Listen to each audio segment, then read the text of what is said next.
Hello mga Lods, welcome back ulit dito sa YouTube channel Norwalk Vlogs Canada.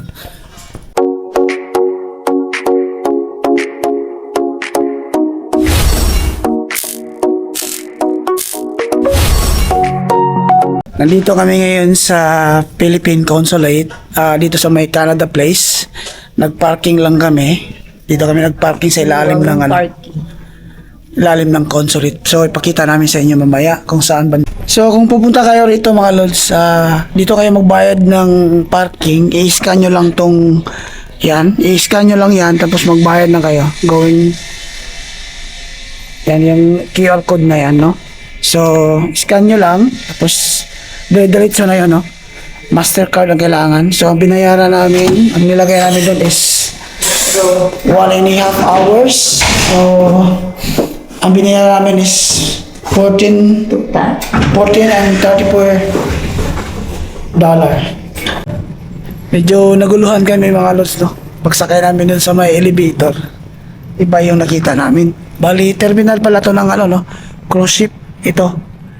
Nasa likod ko. So, pagtanong kami dun sa guard. So, all the way doon daw sabi. So, maglakad na lang kami papunta rito. Pangalawang beses ko nang punta rito, kaso nga lang nakalimutan ko na eh.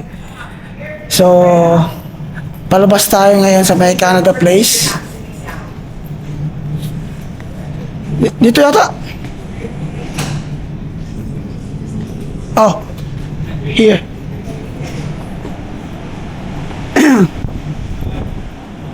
Yan.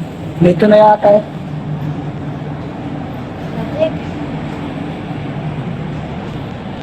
Pupunta kami sa may Philippine Consulate. Gawa ng merong documents na ang tawag dito. Ano namin, ipatatakan. Kasi nga meron kaming inaasikaso sa Pilipinas, sa BPI. So kailangan namin withdrawin lahat ng ano namin doon sa savings. Gawa ng kailangan namin ng budget. So kailangan namin na withdraw, ilipat namin sa kumbaga sa kabilang account. So kailangan kasi ng yung documents mo na galing rito ipa-consularize. So ang advice ng is papunta dito sa may consulate, kaya dito kayo punta. Yan mo tanawag yung nabi. Ha? Yan tanawag.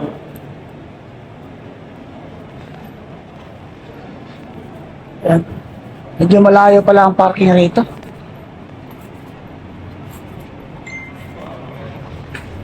So yung nga mga Lods, nung binayaran namin $14.34. So ano yun, 1.5 hour.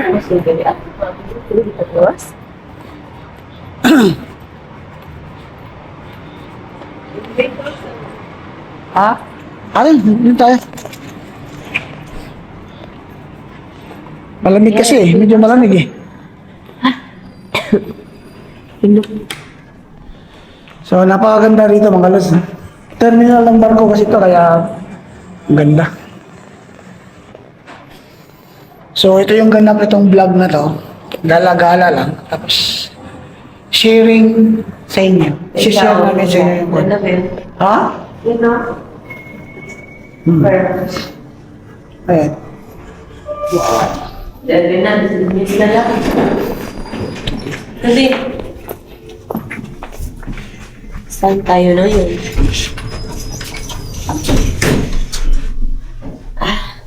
Here. So, Center. pipili ka lang dyan kung saan ka pupunta. May nakalagay naman ako. Parang So, napakaganda ng elevator nila mga Lods. siya.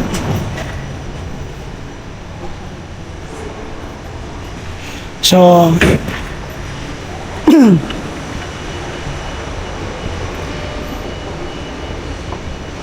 nasa kabilang building kasi ang consulate. Anong oras na dyan? Sa i-memorize. Good na. Umisa lang. Anong floor yun? Dapat i-memorize natin. Sige lang, mamaya. Baka maligaw eh. Marami kang, yan, ito na yung convention center mga lods, ano? Convention center. Tapos may hotel rito na Pan Pacific. So, napakaganda. Si ano to? Si ano? Hello? Si ano yun, di ba? Si... nandito na kami sa harap ng Canada Place. So, dito ang punta mga lods ng World Trade Center Office Complex para sa Philippine Consulate. So, ito yung paligid rito. Ayan. So, bali magtanong ka lang dito sa may front desk kung saan yung Philippine Consulate.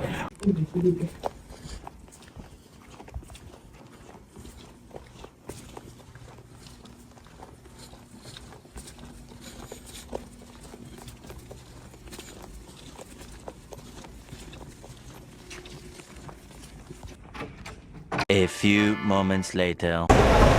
So, tapos na kami mga lods, no? Nagpa-consularize. Ano? Solarize. Pero parang notarize ba sa documents? Oh, parang notarize sa documents kasi nga kailangan ng BPI. May pinapalo up lang kami na ano, yung savings namin kukunin namin doon sa may BPI. So, kailangan ng documents yan doon sa Pilipinas. So, tapos na kami. Ang Savings binayaran yard. namin, magkano yung binayad mo? 38.85. So, 38 ang binayaran. Then email lang sa bahay mga 1 week lang. 8 days, sabi. Days ba? Ano yun? Hindi ko alam. Oh, yun. So, Then after niyan, email na lang sa Pinas sa address ng gusto nila. andito kami ngayon sa may convention center sa loob. Bali, naantay namin yung anak namin kasi nga hahabol daw siya. Nasa BCC na daw siya. Ha? Ito yung tsura dito. Lamig sa labas. Nasa na yun? Malamig kasi sa labas kaya nandito kami sa loob. Haring adlaw. Paman. So, umalis na kami dun sa may Canada Place, mga lods. Medyo malamig kasi. Walang araw ngayon. Makulimlim. Alas 3 pa. Si Haring adlaw. Nagdahon na giday siya nanak. Wala na yung bulak. So, pupunta kami sa may Stepstone, mga lods. Sa may Richmond. On the way na kami doon.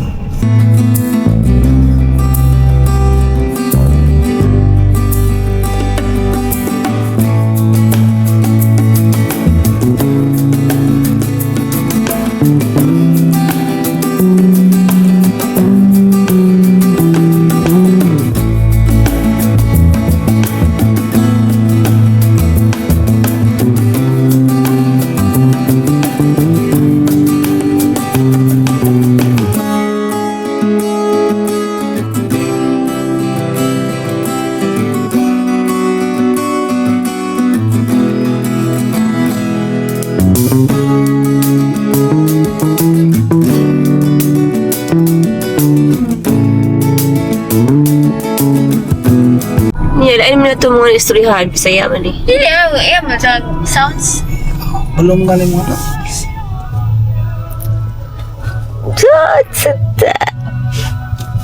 Cute ni mo anak ko.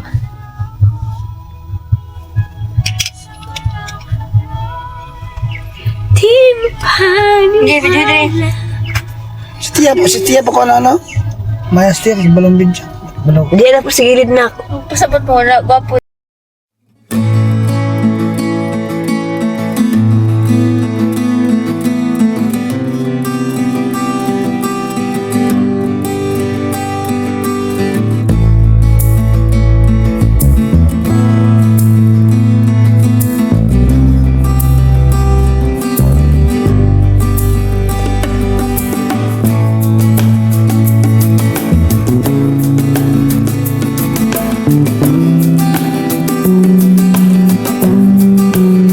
So, nandito na kami sa may Stepstone, mga lods. Naghanap lang kami ng parking, medyo natagalan. So, dito kami nagparking sa street na to. Kasi nga, libre siya 3 hours. Ayan, oh, pakita ko sa inyo. Ayan. 3 hours from 9 a.m. to 6 p.m. So, bihira ka lang makahanap ng parking. Gawa ng maraming pupunta rito. Yeah. Ang sarap. So, nandito na pala yung anak ko at saka asawa. Ito yung ambience dito mga lods. Ha? We need sun. Kain muna tayo, no? Cold brew, mama. Steveston. Thank you. So, first time po namin dito sa may Steveston mga lods. Village kay...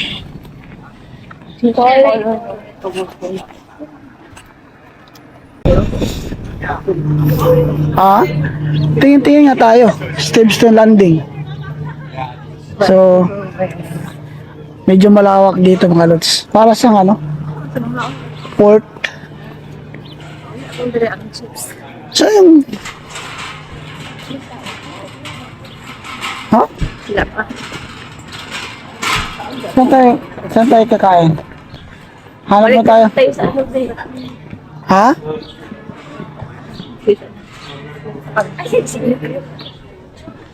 Hanap mo tayo ng kainan. Yung fish and chips. Saan yung fish and chips kanina? Doon sa kanto, uy. Saan? Dito ba sa Cold, mama. Asa? Walang alim mo. Ano mga tanan? Ayun, Sushi Bar Japanese Restaurant. Tabang na Korean chicken ito. Ha? May ano, first slice. Bakit sinali ba yung mapagkaunan diya? Ayun na kayo dito. Kaysan si Aldon? Rob. O, tara. Ang may ba yan? Nasa Vancouver pa. Gahanap na kami ng kainan mga lods.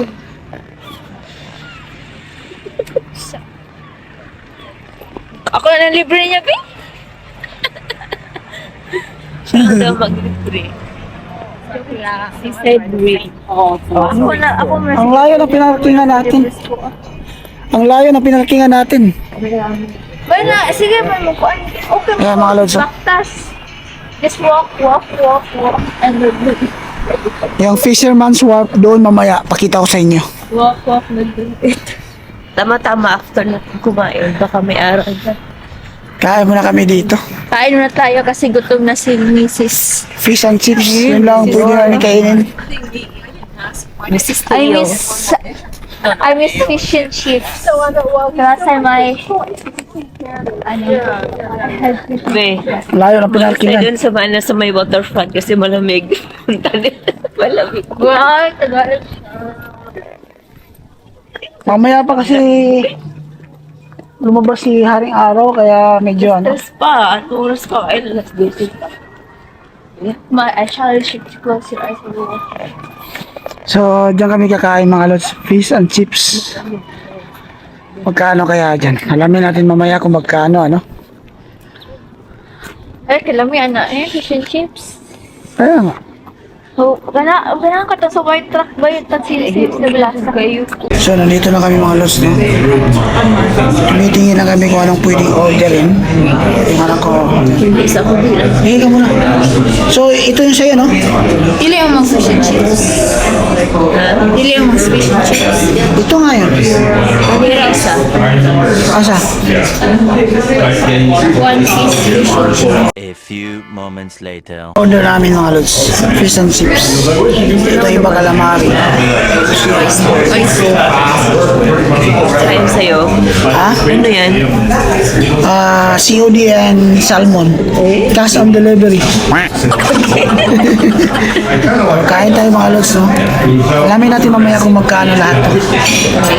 Alright, thank you. Diyan kami kumain mga lods, oh. Fish and chips. Medyo nabusog kami. Yung binayaran namin 101 kasama na yung tip. Nag-tip lang ako. Ayan mga lods. Dave's Fish and Chips. So napakasarap. Pwedeng i-recommend. So kapag pupunta kayo rito, diyan kayo kakain. So nandito na tayo sa may Fisherman's Wharf.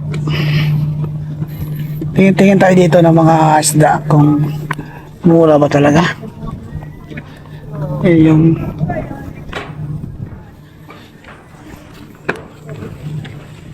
yan.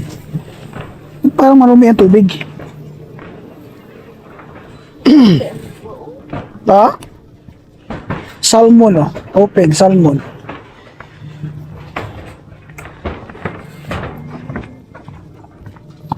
Ayan. Magani. Pila ka rin.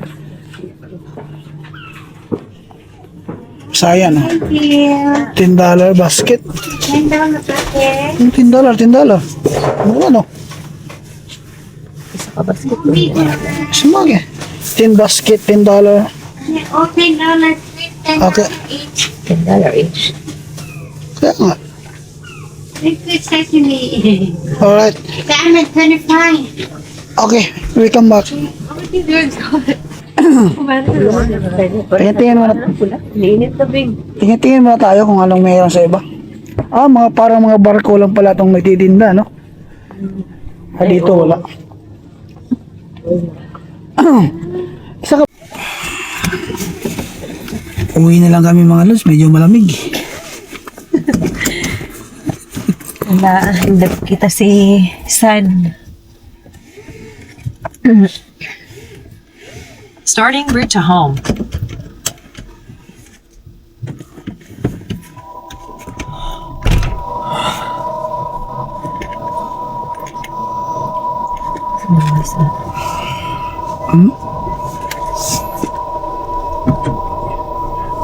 Uwi na lang kami.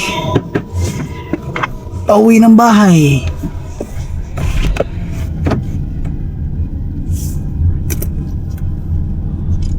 So, yun yung ganap ng vlog na to mga lods. Uwi lang muna sa bahay. Like lang tayo sa summertime. Busog kami dun sa kinain namin. Fish and chips. Sarap. Sarap. Ah? Dami pa restaurant dito. Kaya nga, marami pa dyan. Kita. So, pauwi na kami ng bahay. Bali, dito ko na siguro tapusin ang video na to. Maraming salamat pa rin sa palaging panonood. Don't forget to like, share, and subscribe sa aking channel, Merwak Vlogs. Hanggang sa muli mga lods, ano? Saan mga kayo nanonood, ingat po kayo. God bless.